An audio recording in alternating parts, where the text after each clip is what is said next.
Quel dicton allez-vous partager avec nous? Il y a un très vieux dicton chinois qui dit, pour faire toutes les choses, il paraît facile dès le début, mais toutes les grandes difficultés se trouvent donc à la dernière phase, c'est-à-dire à la phase finale. Le président Xi Jinping donc, a cité ces proverbes, c'est pour nous rappeler qu'il faut toujours faire des efforts pour accomplir une mission, il faut aller jusqu'au bout. Oui, monsieur le président chinois Xi Jinping a mis l'accent sur ce dicton lors d'un discours à propos de l'éradication de la pauvreté. Pouvez-vous nous expliquer comment, selon vous, cette expression se prête au contexte? Oui, je crois que c'est pendant donc, la réunion convoquée au mois de mars cette année-ci.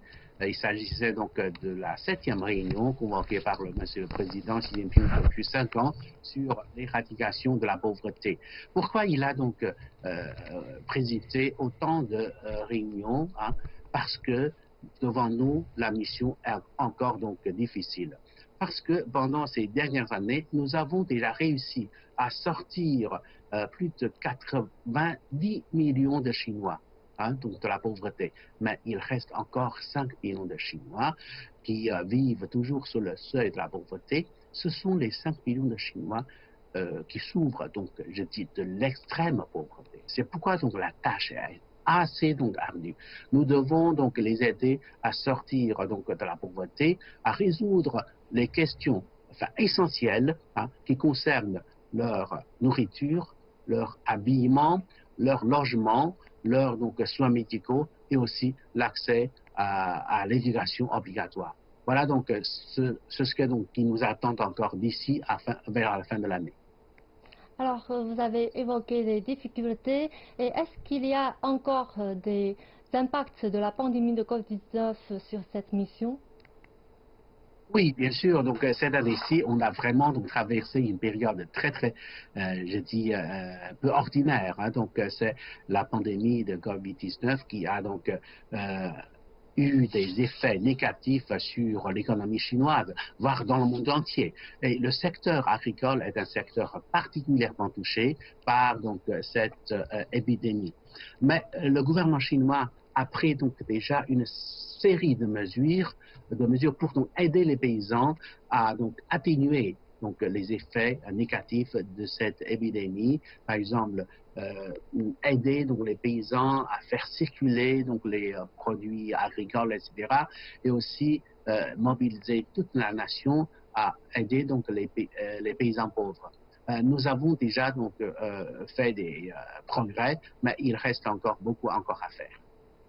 Oui, et la Chine a également inscrit à son planning de cette année l'édification intégrale d'une société de moyenne aisance.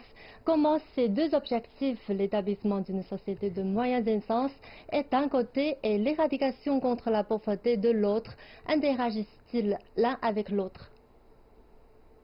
Je crois que ce sont deux objectifs qui constituent donc les rêves de la nation chinoise. Ils sont interactifs et l'une pourrait contribuer à l'autre. Je dis donc la réalisation, bien sûr.